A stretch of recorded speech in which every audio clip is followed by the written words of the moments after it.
भागवत महापुराण की जय। कृष्ण कन्हैया लाल की जय। राधा रानी की जय। भगवान श्री कृष्ण के सभी भक्तों को राधे राधे।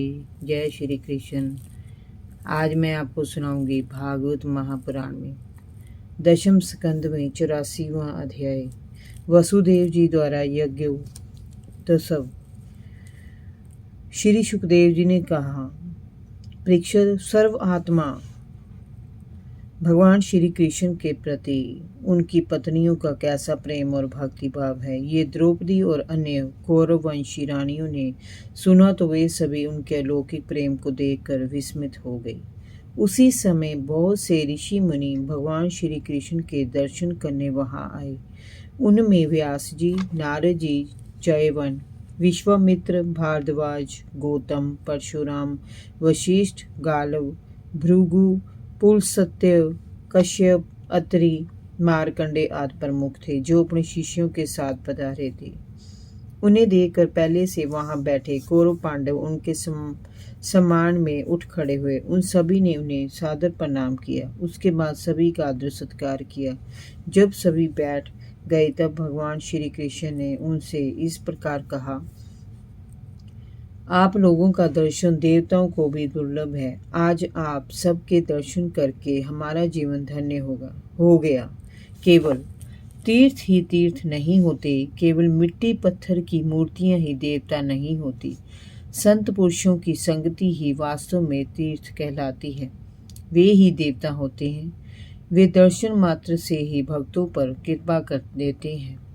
यदि 2 घड़ी भी ज्ञानी पुरुषों की सेवा की जाए तो वे सारे पाप ताप मिटा देते हैं। जो मनुष्य वात, पित्त और कफ, इन 3 धातुओं से बने शव समान शरीर को ही आत्मा, अपने परिजनों को अपना और मिट्टी पत्थर से बनी मूर्तियों और पार्थिव विकारों को ही अपना इष्ट मानता है और ज्ञानी महात्मा को नहीं, वह मनुष्य होने पर भी पशुओं में भी नीच गधे के समान है।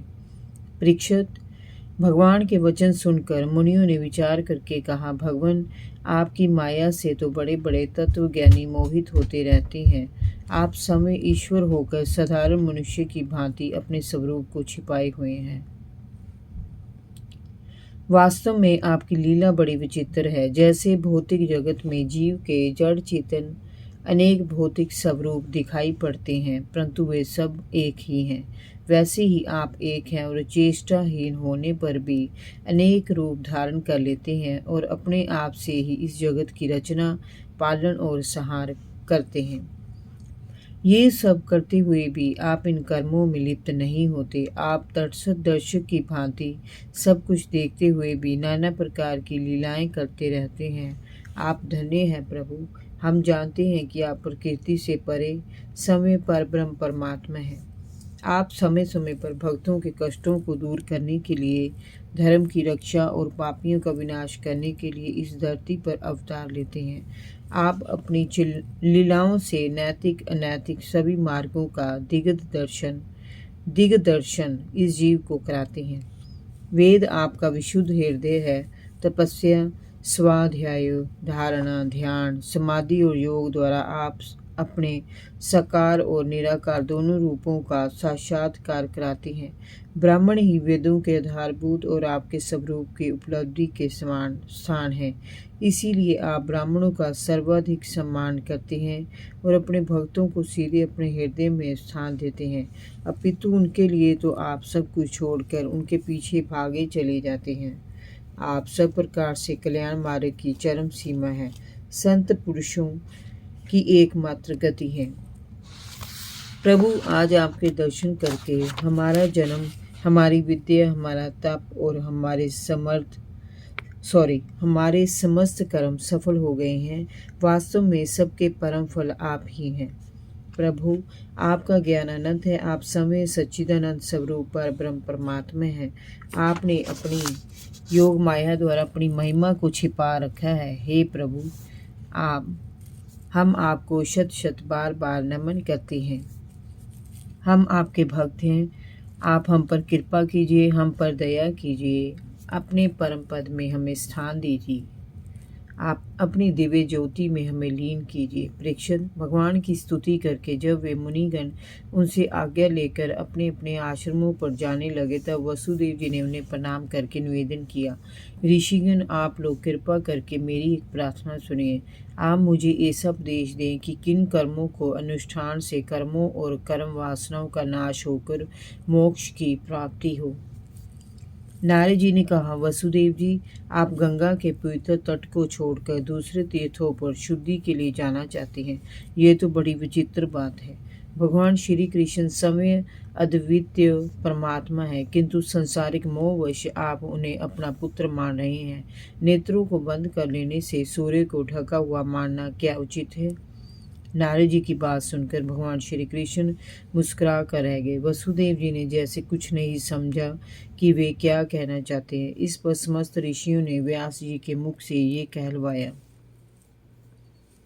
वसुदेव जी, कर्म वासनाओं और कर्म फलों का पूर्ण विनाश तभी संभव है जब यज्ञ आदि करके यज्ञों के अधिपति भगवान विष्णु की आराधना की जाए। त्रिकालदर्शी ज्ञानियों ने शास्त्र समस्त चित्त की शक्ति का यही उपाय बनाया है। ये कर्म मोक्ष प्राप्त करने का सबसे सरल साधन है, जो चित्त में आनंद और उल्लास उत्पन्न करने वाला है। न्यायोचित रूप से कमाई हुए धन से श्रद्धापूर्वक भगवान पुरुषोत्तम की आराधना करना ही ब्राह्मणों, क्षत्रियों, वैश्यों और अन्य जातियों के गृहस्थों के लिए परम कल्याण का मार्ग है। विचारवान मनुष्य को ये चाहिए कि यज्ञ, दान आदि के द्वारा धन की इच्छा को, भोग द्वारा स्त्री और संतान की इच्छा को और कालक्रम से स्वर्ग आदि भोगों की इच्छा को नष्ट कर दें। धीर पुरुष गृहस्थ जीवन में रहते हुए भी इन तीनों प्रकार की इच्छाओं का परित्याग करके तपोवन जैसा सात्विक जीवन बिताते हैं। वसुदेव जी, ब्राह्मण, क्षत्रिय और वैश्य ये तीनों देवता ऋषि और पितरों का ऋण लेकर ही उत्पन्न होते हैं। यज्ञ, अध्ययन और संतानों नपति से इनके ऋणों से छुटकारा प्राप्त होता है। इनके ऋण से ऊर्ण हुए बिना ही जो संसार का त्याग करता है उसका पतन हो जाता है। वसुदेव जी, आप अब तक ऋषियों और पितरों के ऋण से मुक्त हो चुके हैं। अब आपको यज्ञ करके देवताओं का ऋण भी उतारना चाहिए। उसके बाद आप ग्रह त्याग करके भगवान की शरण में चले जाइए। परीक्षित, ऋषियों की बात सुनकर परम मनस्वी वसुदेव जी ने उन्हें प्रणाम किया और यज्ञ के लिए रीति वजों के रूप में उन्हें मनाया। उसके बाद उन्होंने कुरुक्षेत्र के पुण्य क्षेत्र में उत्तम सामग्री से युक्त यज्ञ कराया और सभी ऋतविजों को धन, धान्य तथा गौओं का दान देकर उन्हें सम्मानित किया। भगवान श्री कृष्ण और बलराम जी ने ब्रज के गोपियों को बड़ी बड़ी सामग्रियां देकर उनकी पूजा अर्चना की और उनका सत्कार किया। अंत में सभी परिजन एक एक करके वहां से विदा हो गए। जाते समय वसुदेव जी ने नंद बाबा का हाथ पकड़कर बड़े प्रेम से कहा, भाई जी, भगवान ने स्नेह और प्रेम का एक बहुत बड़ा बंधन मनुष्य के लिए बताया है। बड़े बड़े शूरवीर और योगी तक इस बंधन को तोड़ने में असमर्थ हैं। आपने हमारे प्रति जो प्रेम और मित्रता का व्यवहार किया है वह हमारे जीवन की धरोहर है। हम इसका बदला नहीं चुका सकते, आपको इसका कोई प्रतिदान भी नहीं दे सकते। ऐसा करके हम आपका अपमान भी नहीं कर सकते। आपका और हमारा मैत्री संबंध अटूट है। परीक्षित, ऐसा कहकर वसुदेव जी ने प्रेम के उद्रेक में भर कर नंद बाबा को हृदय से लगा लिया और अश्रुपात करने लगे। बड़ी कठिनता से वे उन्हें विदा कर पाए। सबके अंत में भगवान श्री कृष्ण ने अपने परिवार के साथ द्वारका के लिए प्रस्थान किया। जय जय श्री राधे भागवत महापुराण की जय। कृष्ण कन्हैया लाल की जय। भगवान श्री कृष्ण के सभी भक्तों को राधे राधे। जय श्री कृष्ण।